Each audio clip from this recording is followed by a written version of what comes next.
TV देख रहे हैं आप, मैं हूं आपके साथ प्रियंका। देखिए, पटना के सिविल कोर्ट में आज पप्पू यादव को जमानत मिलनी थी। उससे पहले ही पटना सिविल कोर्ट को बम से उड़ाने की धमकी मिली, और ये जो धमकी भरा ईमेल है, इसमें प्रशांत किशोर का जिक्र है। आखिर इस ईमेल में प्रशांत किशोर का नाम कैसे आ गया, इसी सब विषय पे आपको और भी ज्यादा जानकारी देंगे हल्ला बोल टीवी के संपादक दीपक शर्मा।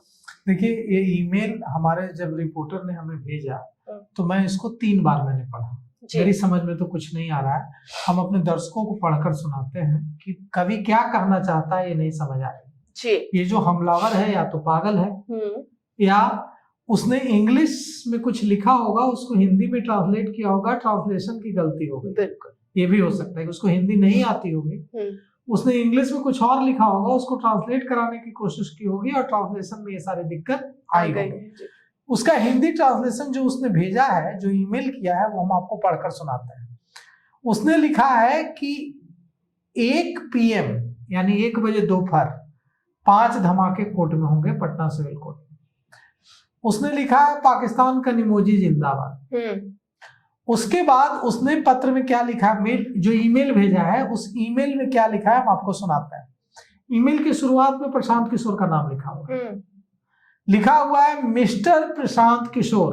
मिस्टर प्रशांत किशोर से ही ईमेल शुरू हो रहा है। अब सोचिए, कोर्ट को उड़ाने में प्रशांत किशोर का नाम कहां से आ गया। अब इसकी शुरुआत में क्या लिखा हुआ है, देखिए, mister Prashant Kishor, mister Sunil Kanugolu, mister Prashant Kishor, mister Sunil Kanugolu वगैरह की सलाह पर तमिलनाडु DMK सरकार 2021 में तमिलनाडु में मीडिया को खत्म करना चाहती थी, लेकिन जब उन्होंने अच्छी ऑडियंस रीच और रेपुटेशन वाले लॉयल जर्नलिस्ट की टीम हायर करने के लिए इसे अलग अलग एजेंसियों, बिचौलियों को आउटसोर्स किया, तो चीजें हाथ से निकल गई।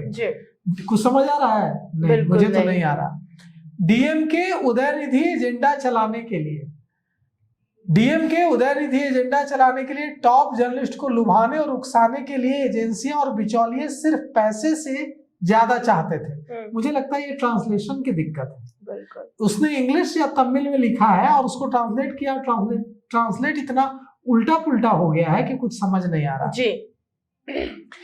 उसने आगे लिखा है, जो धमकी दी है जिस व्यक्ति ने ईमेल करके बम से उड़ाने की पटना सिविल कोर्ट को, वो आगे लिखता है कि एंटी वॉइस स्क्वाड के अंदर के बदमाशों और अन्ना यूनिवर्सिटी के प्रोफेसर चित्रकला एस गोपालन का इस्तेमाल करके नीचे दिए गए जर्नलिस्ट के लिए लड़कियों की सेक्सुअल वगैरह कुछ बातें लिखी हुई हैं का इस्तेमाल किया गया, लड़कियों का इस्तेमाल किया गया खुश करने के लिए वगैरह लिखी हुई हैं। हम ज्यादा उसको पढ़ना नहीं चाहते हैं। उससे आगे लिखा हुआ है ज्यादातर अयाकुड्डी चेन्नई चित्तूर के अनाथालयों से ली गई लड़कियां का इस्तेमाल किया गया। इस तरह की चीजें लिखी हुई। ये जो देखिए, 2 बात हो सकती है। ये जो ईमेल है, या तो किसी ऐसे व्यक्ति ने लिखा है जिसकी दिमागी स्थिति ठीक नहीं है, बिल्कुल, या फिर उसने तमिल में लिखा है या इंग्लिश में लिखा है और ट्रांसलेट जिससे भी कराया है। आजकल तो चैट GPT का जमाना है, ट्रांसलेट कराया होगा। तो अगर चैट GPT से कराया है या गूगल ट्रांसलेट से कराया है, जिससे भी कराया है, उस मशीन ने ट्रांसलेशन बहुत खराब किया है, इसलिए समझ में बात आ नहीं रही। तो दोनों में से कोई बात हो सकती है। या तो उसकी दिमागी हालत ठीक नहीं है, उल्टा पुल्टा लिख रहा है, या फिर वो कोई गहरी साजिश रच रहा है और उसने जो ईमेल लिखा होगा वो इंग्लिश में लिखा होगा, उसको ट्रांसलेट कराया।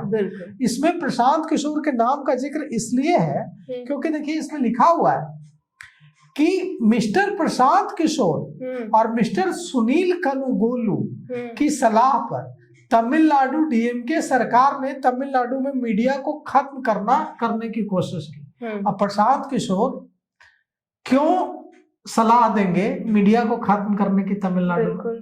ये सच है कि प्रशांत किशोर ने DMK के लिए एक समय काम किया था तमिलनाडु में। जैसे वो अपनी स्ट्रैटेजी बनाते हैं विभिन्न पार्टियों के लिए, ममता बनर्जी के लिए बना चुके हैं, उसी तरह से तमिलनाडु में DMK एमके स्टालिन की जो पार्टी है, वहां के मुख्यमंत्री की जो पार्टी है डीएमके, उसके लिए भी बना चुके हैं। तो वो क्यों प्रशांत किशोर क्यों सलाह देंगे कि मीडिया को तमिलनाडु में खत्म कर दो? तो कुल मिलाकर के उलझी हुई बात है और कुछ भी समझ में नहीं आ रहा है। लेकिन एक बात तो हो गई कि इस मेल की वजह से पप्पू यादव को जो आज बेल मिलने वाली थी वो बेल नहीं मिल पाई। तो अब देखिए इस मामले में अब कल सुनवाई होती है, तो कल इस मामले में क्या कुछ होता है।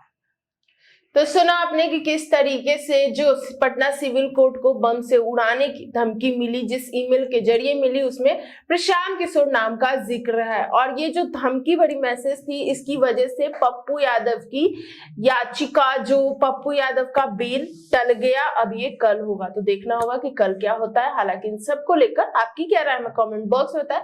फिलहाल इस पेशकश में इतना ही। आगे की खबर देखने के लिए बने रहे हल्ला बोल टीवी के साथ। धन्यवाद।